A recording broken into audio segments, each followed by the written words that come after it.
बोलिए कृष्ण कन्हैया लाल की जय। बोलिए कार्तिक मास भगवान की जय। कार्तिक मास के चतुर्थ दिवस चतुर्थ अध्याय का वर्णन करते हुए श्री नारद जी कहते हैं, ऐसा कहकर के विष्णु भगवान मत्स्य रूप धारण करके विंध्यवासिनी स्थित कश्यप ऋषि की अंजलि में पहुंच जाते हैं। तब उन ऋषि ने दया करके उस मछली को अपने कमंडल में रख लिया। मत्स्य ने अपना आकार परिवर्तन किया और उसको कमंडल छोटा पड़ गया।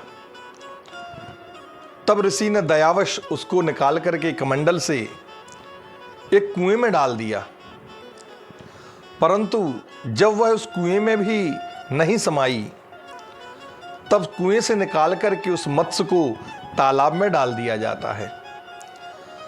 मत्स्य के आकार में निरंतर वृद्धि होती गई और वो तालाब भी उसको छोटा पड़ गया। तब ऋषि ने तालाब से निकाल करके उसको समुद्र में फेंक दिया। तदनंतर उस नारायण रूपी मत्स्य ने समुद्र में आखेट करते हुए उस शंखासुर राक्षस को ढूंढा और उसको खोज करके उसे मार डाला। उस राक्षस के मरने के बाद जिस शंख में वो छुपा हुआ था, उस शंख को हाथ में लेकर के भगवान विष्णु बद्रिका आश्रम की ओर चले गए।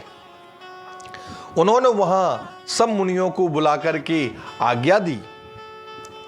तब नारायण कहते हैं, जल के भीतर जो वेद बिखर गए हैं, आप जाकर के उनको ढूंढिए और बहुत शीघ्र रहस्य समेत सभी वेदों को जल के मध्य से बाहर ले आइए। तब तक मैं देवताओं के समेत यहां प्रयागराज में ठहरा हूं।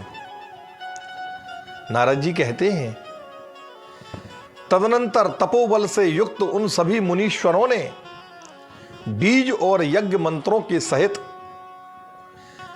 सभी वेदों को जल से बाहर निकाला। उनमें जिस ऋषि ने जितना भाग प्राप्त किया, उतना भाग उस ऋषि के नाम से प्रसिद्ध हुआ। अतः हे राजन, तब से उस भाग का वही ऋषि हुआ।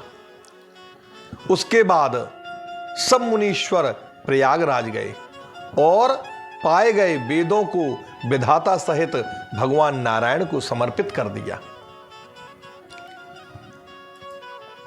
संपूर्ण वेदों को प्राप्त करके ब्रह्मा जी ने आनंद युक्त होकर के ऋषिगणों के साथ एक बहुत विशाल अश्वमेघ यज्ञ को किया। यज्ञ के अंत में देवता, गंधर्व, यक्ष, सर्प और गुह्यक, इन सब ने दंडवत प्रणाम करके यज्ञ नारायण भगवान को प्रसन्न किया। देवता कहते हैं कि हे देवों के देव, हे स्वामिन, हमारी प्रार्थना सुनिए। ये हमारे आनंद का समय है। आप वरदान प्रदान करने वाले हो। इन ब्रह्मा ने नष्ट हुए वेदों को इस स्थान में पुनः प्राप्त किया है। अतः हे भगवान, हमने आपके प्रसाद से यज्ञ के भाग प्राप्त कर लिए हैं। इससे हे महाराज, आपके प्रसाद से यह स्थान अर्थात ये प्रयागराज पृथ्वी में अति श्रेष्ठ पुण्य को बढ़ाने वाला और मुक्ति भुक्ति को देने वाला माना जाए। यह काल, ये समय, यह भी महापवित्र है और ये ब्रह्महत्या आदि के पापों से निवृत्त करने वाला है और दान को अक्षय करने वाला है। ऐसा आप हमको वरदान प्रदान कीजिए। भगवान नारायण कहते हैं, हे देवताओं, जो तुमने कहा वही मेरा मत है। मैं भी ऐसा ही चाहता हूं। अतः मैंने तुम सबको तुम्हारा इच्छित और वांछित वर प्रदान कर दिया है। ब्रह्म क्षेत्र के नाम से प्रसिद्ध यह स्थान सबके लिए सुलभ होगा। सूर्यवंश में उत्पन्न महाराज भागीरथ यहां गंगा को लाएंगे। यह गंगा सूर्य भगवान की कन्या कालिंदी अर्थात यमुना जी के साथ यहां संयोग प्राप्त करेंगी। यहां ब्रह्मादि तुम सब देवता मेरे पास निवास करो। यह तीर्थराज के नाम से प्रसिद्ध होगा।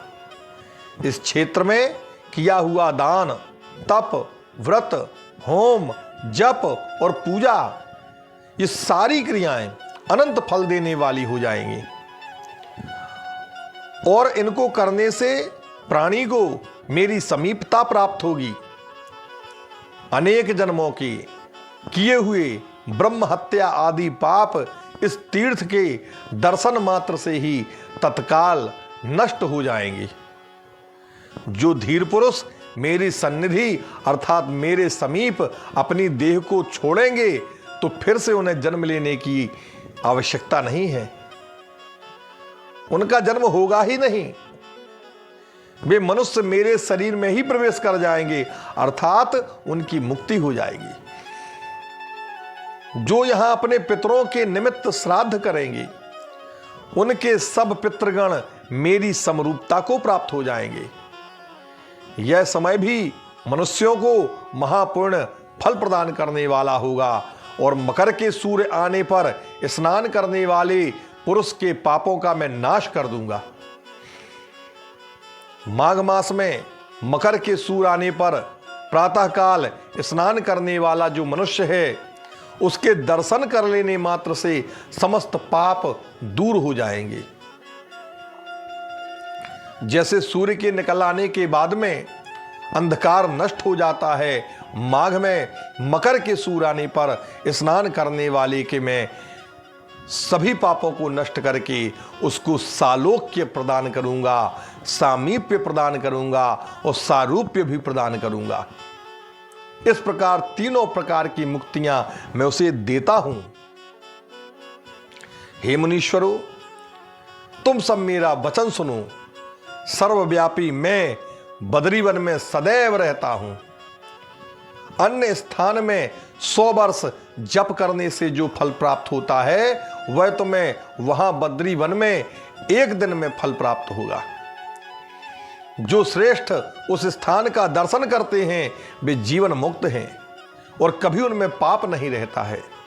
तब सूत जी कहते हैं, हे देवों के देव, हे श्री भगवान, देवताओं से ऐसा कहकर के ब्रह्मा समेत श्री विष्णु भगवान वहीं पर अंतर्ध्यान हो गए।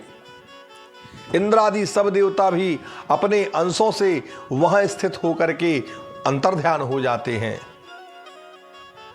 तो जो उत्तम प्राणी शुद्ध चित्त के साथ में इस कथा को सुनते हैं अथवा जो सुनाते हैं वह तीर्थराज अर्थात प्रयाग और बद्रीवन में जाने से जो फल प्राप्त होता है वह फल उनको सहज ही प्राप्त हो जाया करता है। इसीलिए कार्तिक मास का व्रत अवश्य करें, कार्तिक मास की कथा का श्रवण अवश्य करें। कार्तिक मास में स्नान आदि, जप आदि, तप आदि